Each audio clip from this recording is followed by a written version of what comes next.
Hello, travelers and monster catchers abound, and welcome back to the 4th episode of the Monster Catcher's Journal. Today I want to tell you a few more stories. So, the first story is about a glyph called turticat, and he actually has already evolved into Shelldash. So, turticat is part cat, part turtle, and Shelldash is part turtle, part cheetah.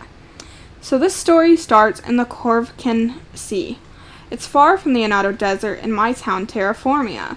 The turticat can breathe in water and out of water. Anyways, I caught a boat to a tiny island in the middle of the Corvican Sea. There was a small sandbar and a huge cavernous cave. I knew deep in this cave is where turticat would be, and he was deep in the cave swimming in a large green pool of water. So I placed my glyphid on the ground and sent out Orabeak. Orabeak avoided every attack, weaving in and out of every slash in his direction, but Orabeak started to look exhausted, so I had to send out Shadow Claw and Chaos Serpent. As my glyphs continued to fight, I set my glyphid and waited. A bright light emitted from the glyphid, and before disappearing along with the turticat, he was caught. I now had 4 glyphs. As we traveled back, I realized this glyph evolves when he walks a great distance. Turticat started to glow a bright blue light, and when the light was gone, standing there was Shelldash, and that's the story of how I caught Turticat and evolved him into Shelldash.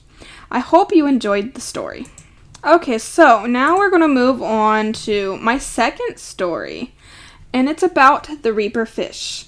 Let me start by first saying that you have to be careful with the Reaper fish or you might literally die. The Reaper fish can steal your soul essence, deleting you from existence completely. He does so with his glowing red eyes. The object of catching him is to not look him directly in the eyes. Also, let me say that this glyph and the next glyph are also found in the same place. So, I borrowed a space rover and drove myself to the Undiscovered Desert. The Reaper fish lives in sand dunes and swims in them too. I drove until I came to a large sand pillars made of sandstone. They were some ancient relics of a forgotten civilization.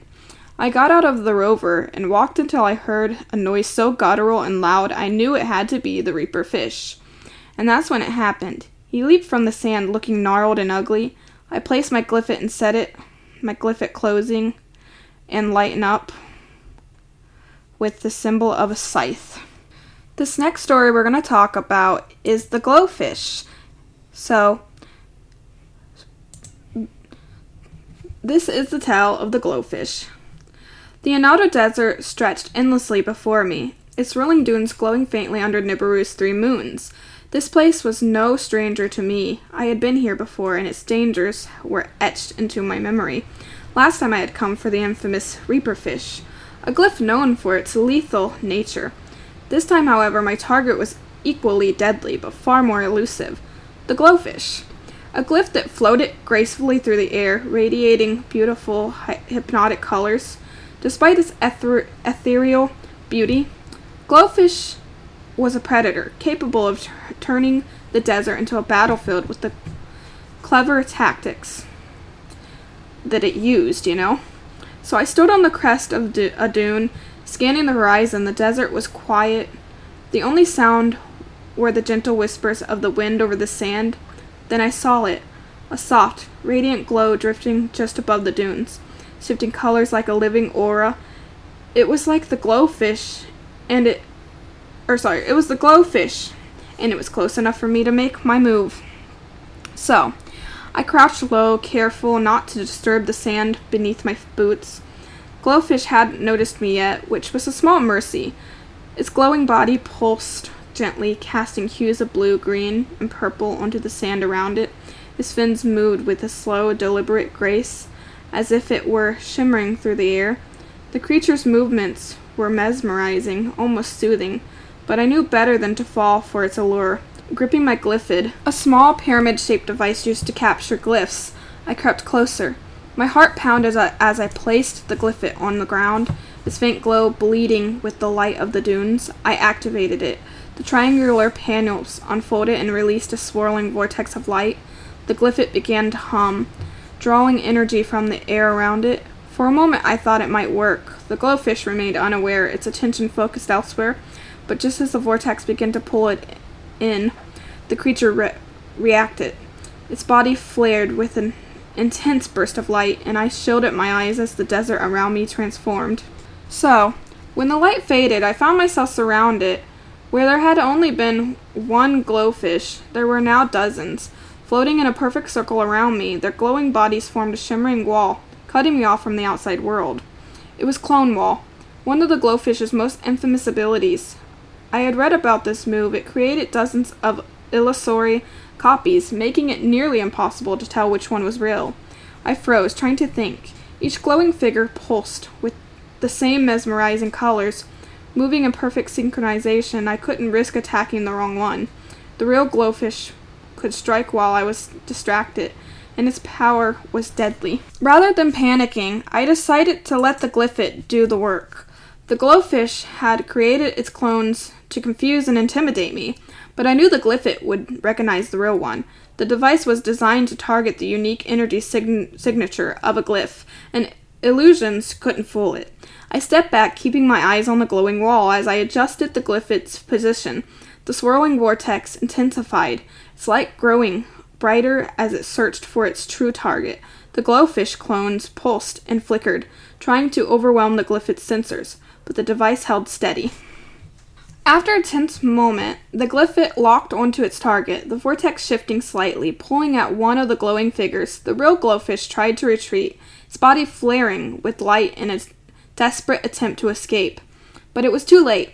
The vortex's pull grew stronger, dragging the creature closer.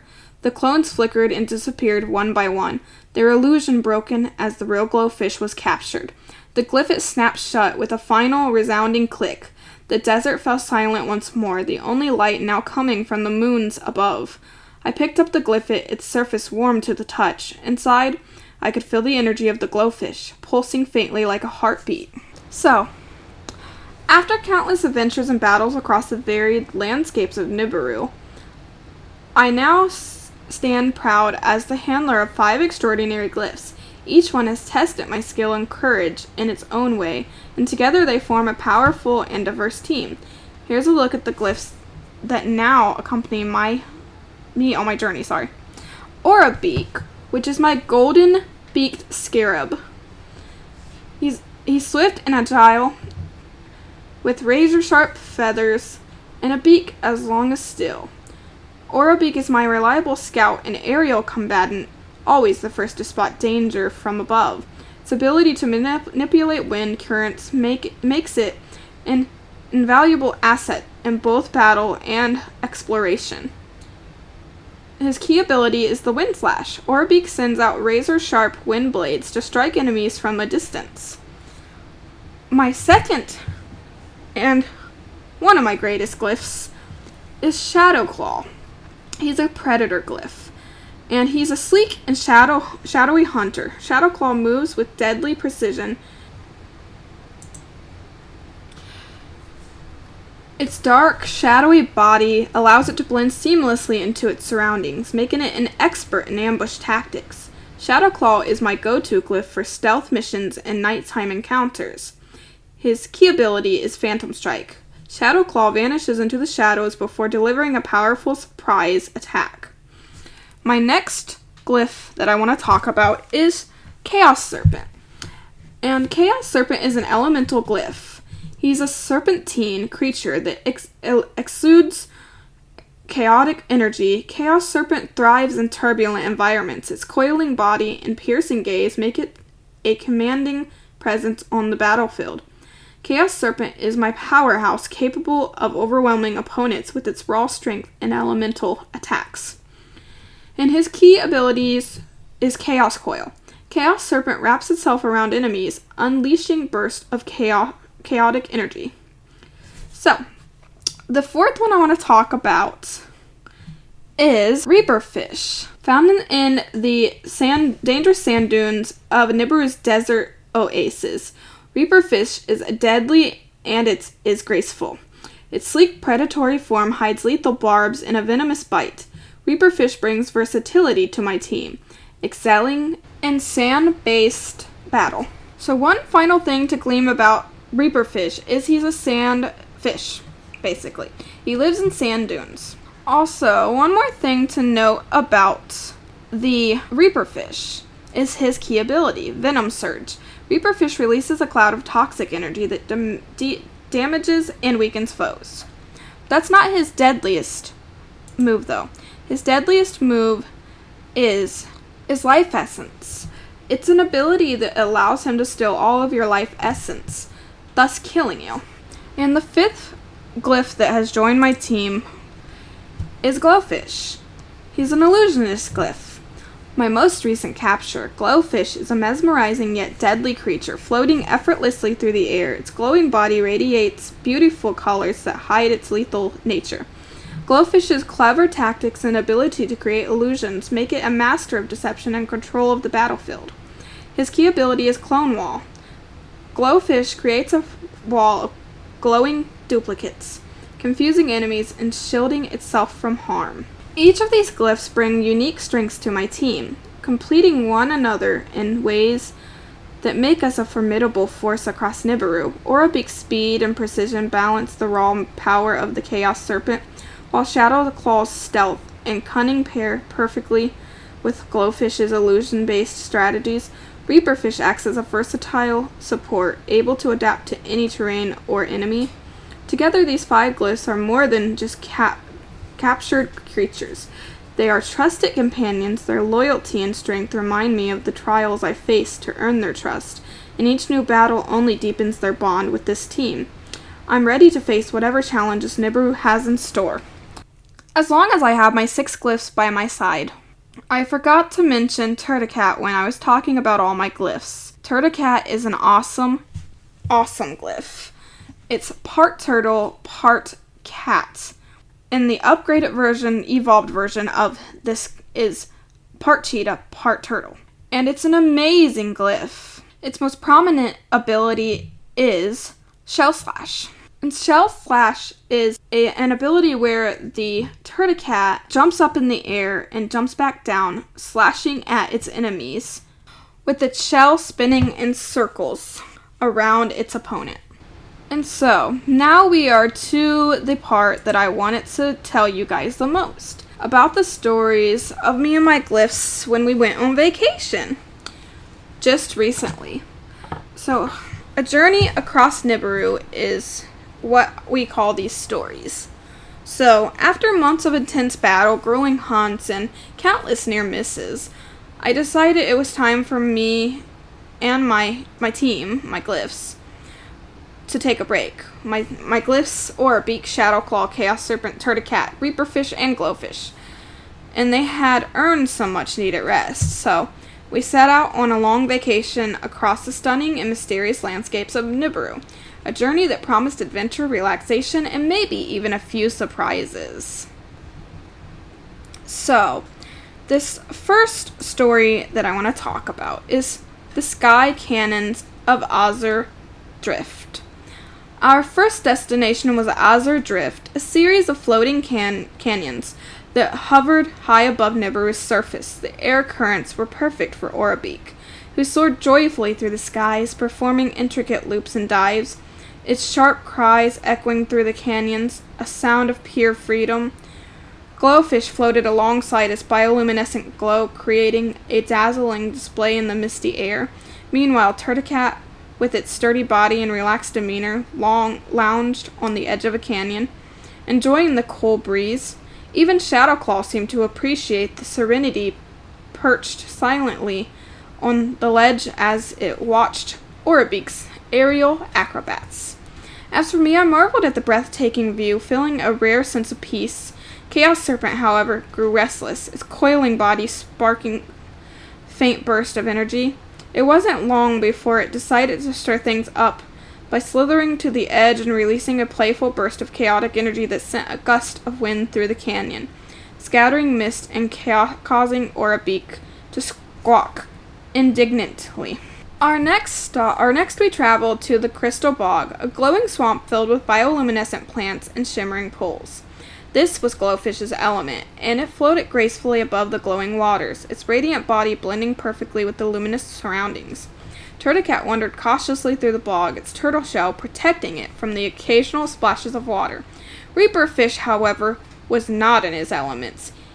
He is from the desert, the Undiscovered Desert, so he lives in sand dunes and swims in them.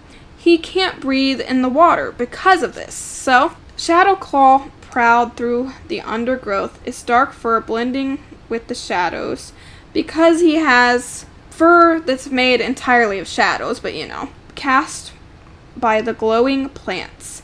I followed it closely, careful not to disturb the beauty of the swamp. Chaos Serpent slithered along the edges of the water, occasionally flicking its tail to create ripples that made Glyphs flicker in response.